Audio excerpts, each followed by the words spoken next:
Bom dia, boa tarde, boa noite! Começando o episódio 4 e último da nossa collab aqui na parceria Pacto na Encruzilhada e Mobiliza, do querido amigo aí Rodrigo Alvarez.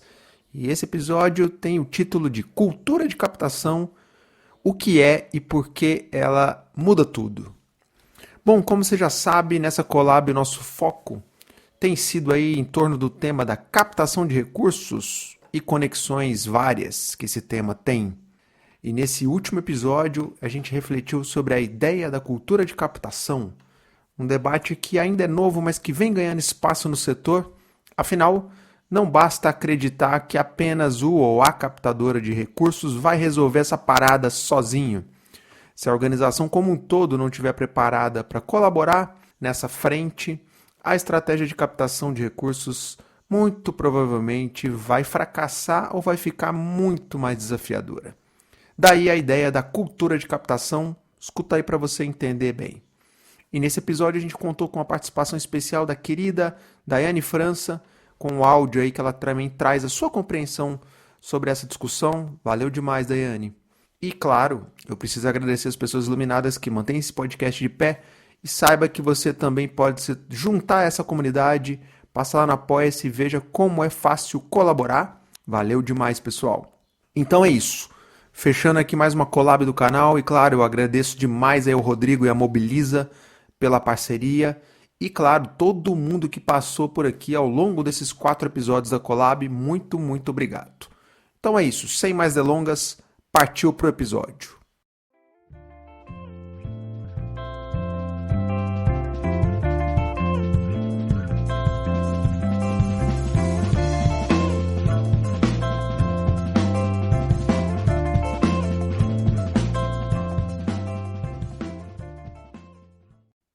Grande Rodrigo, tudo bem? Seja bem-vindo. Começando aqui o nosso episódio número 4, o último episódio da nossa collab. E, poxa, se quem tá chegando não ouviu os episódios anteriores, a gente recomenda muito, começa lá da sequência. E no episódio de hoje a gente vai falar de algo que vai muito além das técnicas e das ferramentas da captação de recursos, que é a chamada cultura de captação. O que que ela é? Por que que falta em tantas organizações? Como é que põe de pé uma estratégia de cultura de captação? A gente vai falar sobre tudo isso e aqui, Rodrigo, mais uma vez conosco. E aí, já para te colocar no barco aqui, Rodrigo, seja bem-vindo. E aí, já dá um tweet aí para quem está chegando, com o que que é essa tal de cultura de captação. Seja super bem-vindo. Fala, Fábio, tudo bem? Estamos aqui no nosso último episódio dessa collab, que está sendo maravilhoso. Estamos curtindo muito fazer essa collab com você e poder falar de assuntos que são tão importantes para o mundo aí da captação de recursos, né? Cultura de captação, vamos lá. Cultura de captação é quando, na minha percepção, né, captar recursos deixa de ser a responsabilidade exclusiva de uma pessoa ou de um departamento ou de um setor e passa a ser de toda a organização. Para mim, esse é o conceito de cultura de captação. Isso significa que a direção, o conselho, a equipe técnica, administrativa, voluntários, todos compreendem que garantir recurso é parte do trabalho institucional e não um extra, né? Que captar recursos é parte da responsabilidade de toda a organização. Não é apenas fazer uma campanha ou buscar um edital, é sobre reconhecer que a sustentabilidade financeira ela é estratégica e precisa de colaboração transversal, desde da pessoa que está na portaria atendendo, chega na organização, ou quem faz um contato telefônico, até o coordenador pedagógico, a direção, o conselho, todo mundo tem que ter essa percepção de que captação de recursos é fundamental, é estratégico para a organização e que todos trabalhem na mesma direção, né? É isso que eu entendo por cultura de captação dentro de uma organização, Fábio. Bom, ou seja, Rodrigo, te escutando aqui, não é sobre fazer mais captação, embora isso seja parte da conversa, mas é sobre mudar a forma como a organização se posiciona diante desse tema. É isso que você está querendo dizer, né? Exatamente. É integrar a captação à missão institucional, né, aos valores e à rotina da organização, como se fosse parte do DNA institucional, né? e não só pensar na meta de arrecadação, né? Porque afinal, assim, uma organização sem recursos é uma organização que não consegue, ou pelo menos tem muitos limites para realizar o impacto que pretende, né? Então, olhar a missão institucional ao lado, né, do equilíbrio financeiro é estratégico para qualquer organização. Agora, Rodrigo, e quando é que a gente identifica que essa cultura não existe ou ela é muito frágil nas organizações? Bom, perfeito, Fábio. Assim, acho que tem vários sinais assim que a gente vai percebendo, né? Acho que o mais claro deles, o mais claro desses sinais é o isolamento do profissional de captação ou da área de captação do restante da organização. É como se esse profissional, essa área, fosse o único responsável por trazer dinheiro, mesmo sem o apoio das outras áreas, né? Essa imagem do lobo solitário, da loba solitária, é uma imagem muito recorrente nas organizações, né? É interessante porque a gente fez um estudo recente sobre saúde mental em profissionais de captação e quando a gente vai entender quais são os aspectos que geram a falta de saúde mental em profissionais de captação, tem vários deles, né? Mas os mais importantes é muito trabalho, pouco recurso. E o terceiro aspecto é a sensação de isolamento, né? A sensação de isolamento do profissional de captação é, para mim, um dos primeiros aspectos, das primeiras identificações, dos primeiros sinais, né, que mostram essa falta de cultura de captação. Também é muito comum a resistência das equipes técnicas quando uma proposta de parceria exige algum nível de adaptação ou de trabalho extra da equipe técnica para construir um projeto para um edital, por exemplo. Isso mostra que a missão e a equipe programática estão alinhadas da área de captação, né? Então, quando você vê uma equipe programática que fala, nossa, vamos ter mais trabalho, esse projeto, adaptar esse projeto para um financiador e tal, isso é um outro sinal que a gente identifica aí a falta de uma cultura de captação. Mais um sinal, Fábio, é quando há um desalinhamento da direção e do conselho da organização em relação à área de captação, né? Isso pode vir na forma, por exemplo, de cobranças desproporcionais, né? Então, sei lá, vem lá uma meta completamente irrealista diante dos recursos investidos, né? Então, você chega lá, uma direção e fala assim, olha, ano que vem a gente vai precisar dobrar o volume captado, só que a gente não vai investir nenhum centavo em incremento da equipe, por exemplo, ou incremento de marketing, né? Então, isso acontece muito, né? Ou quando você vê, sei lá, a tentativa de mudança de estratégia a todo momento, né? Então, quem aqui nunca ouviu um conselho, né, começa a se envolver, por que a gente não faz um evento esse ano? Fulano de tal está tendo muito sucesso na captação internacional, por que a gente não começa a captar fora do Brasil, né? Sempre vem, assim, normalmente da diretoria do conselho que está desconectado da estratégia e não valoriza a equipe de captação, a capacidade da equipe de captação de identificar qual é a melhor estratégia para captação, sempre vem esses pedidos assim, out of the blue, né? Vem do nada um pedido para iniciar uma estratégia absolutamente nova e desconectada da história da organização, né? Então, acho que esses são alguns dos sinais. Por fim, acho que quando a direção, né, da organização se omite e não apoia o captador, não interfere em conflitos internos ou trata a área de captação como algo simplesmente operacional e menos relevante.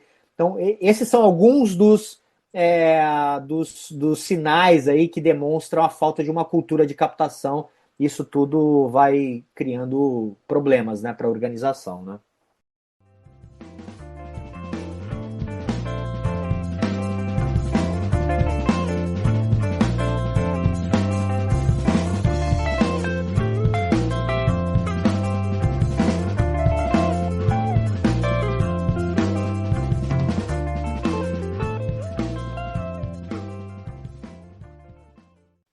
Muito bacana, Rodrigo. Você trouxe vários pontos interessantes aí para quem está escutando refletir. Queria te convidar a falar um pouco por que falta essa cultura, o que está por trás da falta dessa cultura nas organizações. Joia, Fábio. Eu acho que tem questões estruturais, de cultura organizacional, né? E tem questões conjunturais também, né? Tem questões estruturais, assim, da cultura organizacional e também da cultura brasileira, né? Do que a gente entende por uma área como essa, né? Então, muitas vezes a própria história da organização, né? Se ela cresceu com uma base de projetos pontuais, né? Ou de doações informais e nunca precisou profissionalizar ou sistematizar a captação, e acaba achando que se deu certo desse jeito até aqui, vai muito provavelmente dar certo no futuro e nem sempre a gente sabe que nem sempre isso funciona, nem sempre o que funcionou até aqui vai continuar funcionando na medida em que a organização se desenvolve, né?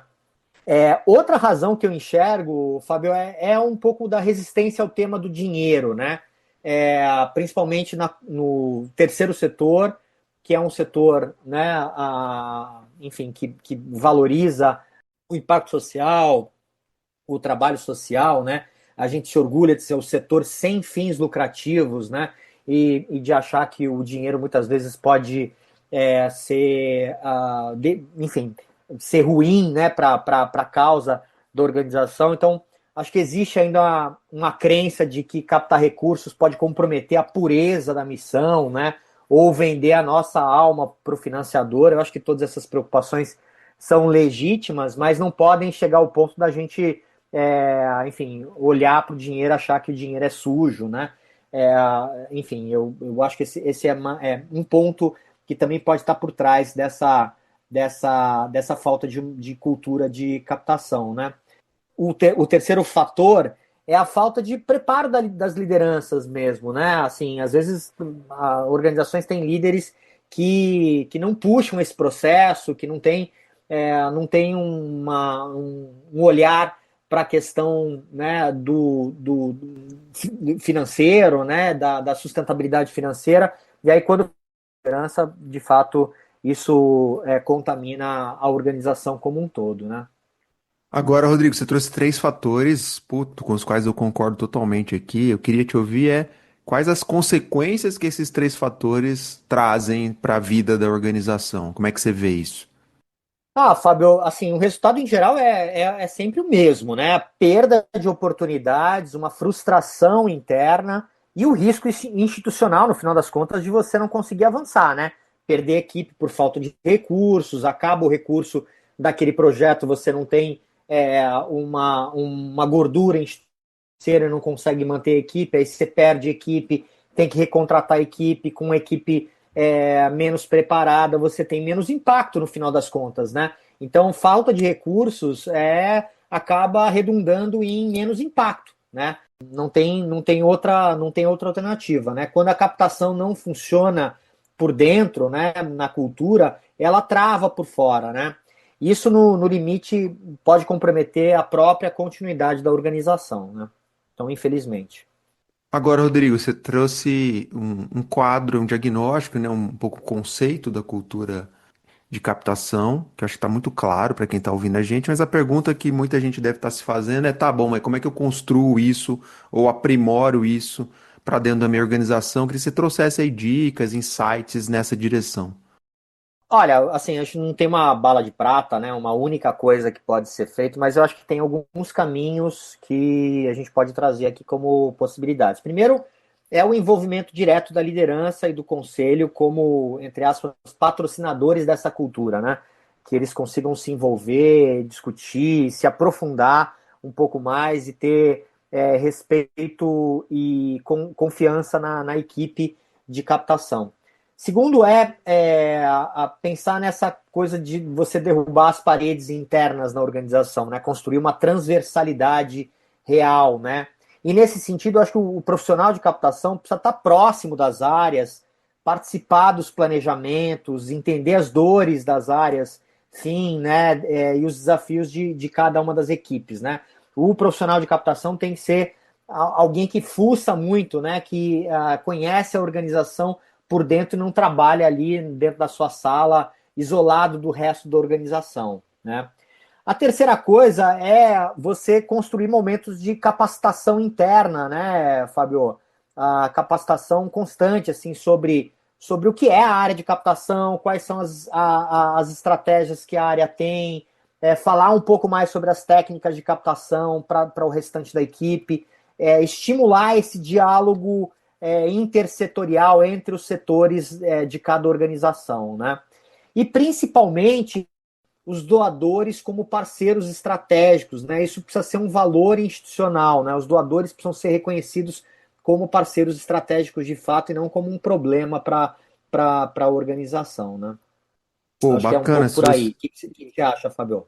Não, você trouxe quatro pontos importantes, né? Dos doadores como parceiros estratégicos e não só como aquele que assina o cheque, como muitas vezes se vê no setor, os processos de capacitação internas, a transversalidade da área de captação dentro da organização, e aí isso quebra um pouco aquela lógica que ainda tem no setor do captador ou da captadora como o herói, a heroína, que vai resolver tudo sozinho, que não é o caso, a gente está falando sobre isso aqui, né? E também sobre o papel da governança, do conselho como um parceiro chave nesse processo. Muito legal esses quatro pontos. E aí, obviamente, para mim, ressoa, para quem está nos ouvindo, imagino que também, que não é só ajuste pontual de processo, de porcas e parafusos, a gente está falando de cultura organizacional e mexer na estrutura da cultura da organização. É isso, né, Rodrigo?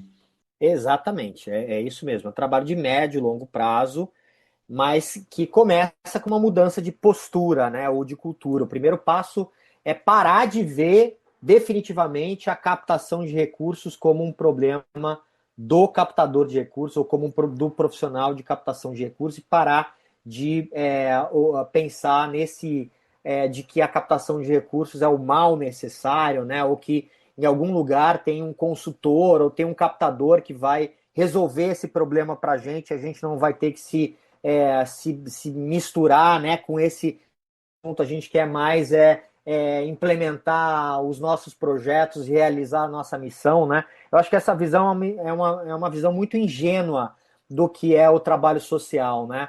Acho que quanto antes as organizações, as lideranças olharem para esse binômio, né, a realização de missão e sustentabilidade institucional e financeira como parte da mesma equação e não como coisas separadas, antes essa organização vai prosperar, tá, Fábio? É isso que eu vejo aí. Agora, nesse ponto, nessa tua fala aí, a gente de novo coloca uma certa centralidade no papel da pessoa captadora de recursos. Não é herói, não é lobo, loba solitária, mas tem um papel central nesse processo. Como é que você vê o papel desse profissional nesse processo?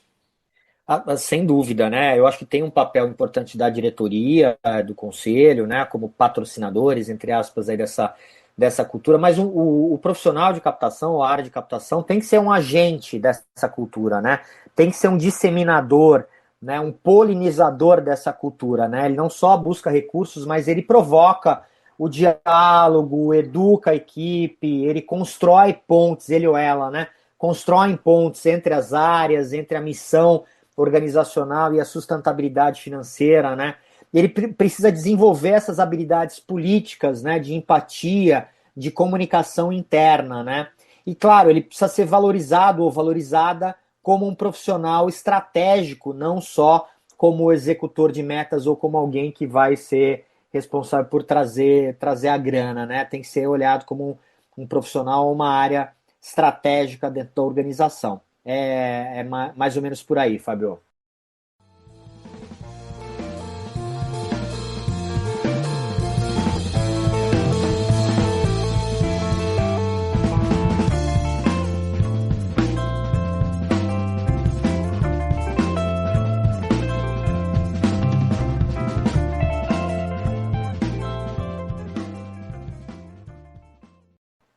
Bom, tarefa nada fácil, né? Uma tarefa desafiadora, mas que imagino que você tem visto por aí isso acontecendo, né, no nosso setor, caminhando. Acho que ainda tem muito chão para se desenvolver, mas tem iniciativas acontecendo. A gente já trouxe aqui, né, alguns cases interessantes sobre captação, mais especificamente sobre a cultura que a gente está dizendo aqui. Muito legal trazer isso. E Rodrigo, a gente tem uma convidada aí que vai trazer um insight aí sobre esse tema. Conta um pouco mais aí pra gente.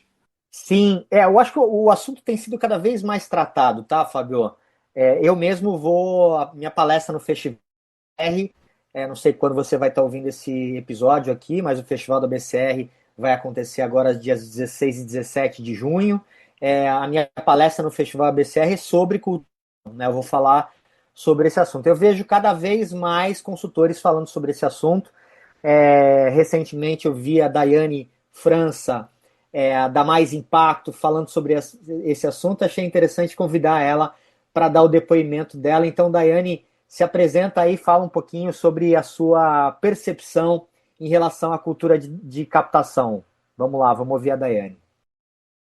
Cada vez mais, as ONGs têm chegado até mim com o discurso de que está mais difícil captar. E eu até concordo com elas. A gente tem visto, inclusive aqui no podcast, vários fatores externos que têm contribuído para essa dificuldade maior na captação de recursos. Mas eu tenho feito um trabalho com elas de olhar para dentro, um olhar interno. Vamos dizer aquilo que a gente consegue modificar, transformar num curto prazo.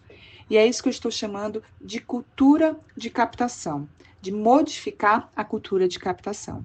Eu enxergo essa cultura de captação como algo que é interno à organização, mas também algo que diz respeito ao setor como um todo. Mas falando internamente, trago para as organizações a ideia de que captar recursos é como um sistema de engrenagens.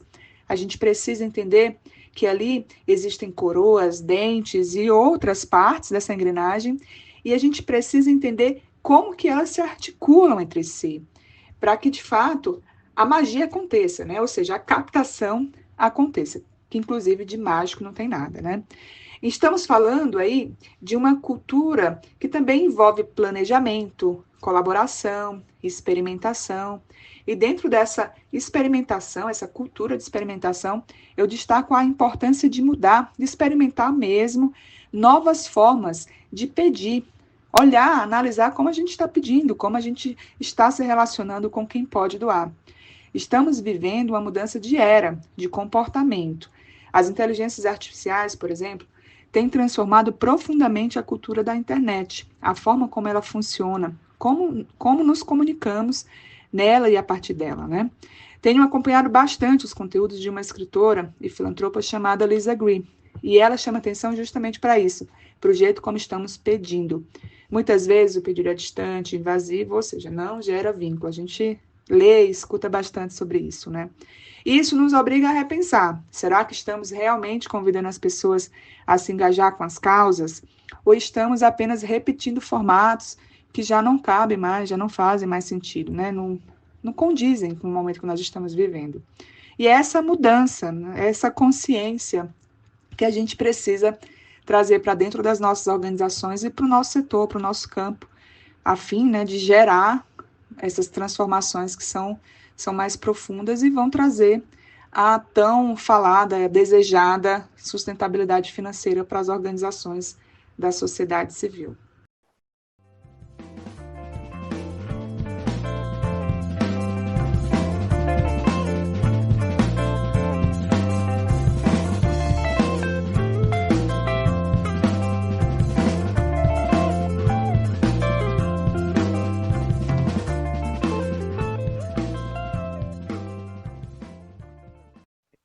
Bom, Rodrigo, muito bom, cara. Acho que a gente trouxe aqui, fechando, né, passando a régua aqui nesse episódio na Collab como um todo. Acho que a gente trouxe aí um panorama da captação, dados no primeiro episódio. Depois a gente adentrou no campo do desenvolvimento institucional, que é um tema muito quente, está sendo muito debatido no setor. Depois a gente trouxe duas experiências, dois casos super interessantes de como que essas duas organizações desenvolveram internamente suas estratégias de captação e finalmente chegamos aqui no processo de cultura de captação, né? Um pouco do que você estava trazendo, a gente foi debatendo ao longo do episódio. Então, só para te agradecer aqui, agradecer ao ouvinte e dizer que foi uma alegria muito grande para a gente poder fazer juntos essa collab e passar a régua nesse episódio específico, o recado, né, que é: a captação não é um fim, é um meio e precisa, obviamente, da cultura para funcionar, não é mesmo, Rodrigo? É isso aí, Fabio. Cultura de captação não se constrói com um curso, nem com uma planilha, né? Ela se constrói com diálogo, intencionalidade, né? Com intenção e com coragem institucional, né? E quando ela existe, tudo flui melhor, né? Os projetos se conectam, os financiadores confiam mais, a equipe se sente parte da missão. E fechando esse episódio, eu queria, fechando na verdade essa collab aí de 4 episódios, queria te agradecer muito, Fábio, porque você sim é um cara corajoso, você é um cara que não tem medo de colocar o dedo nas feridas enfim, propor coisas, é uma pessoa com quem eu gosto muito de conversar e é uma pessoa muito aberta, enfim, muito inovadora e propositora, né? Você experimenta as coisas, né? Eu acho que isso falta muito no setor e gostei muito de ter tocado essa collab com você, te agradecer a oportunidade de colocar esse assunto no centro aqui do seu podcast. Desejo muito sucesso. Eu que agradeço, Rodrigo. Obrigado. Parceria maravilhosa. E quem está nos ouvindo, agradecer por ter acompanhado a gente nessa collab. Se perdeu algum episódio, volta lá para escutar no tocador, porque tem um conteúdo incrível aqui. E é isso. Lembrar que sustentabilidade econômica das OSCs, a sustentabilidade da sociedade civil, não se faz sem cultura, né? Que este foi um pouco o mote do fechamento do nosso episódio. Valeu demais, Rodrigo. Grande abraço. Até a próxima. Valeu, Fábio. Até a próxima.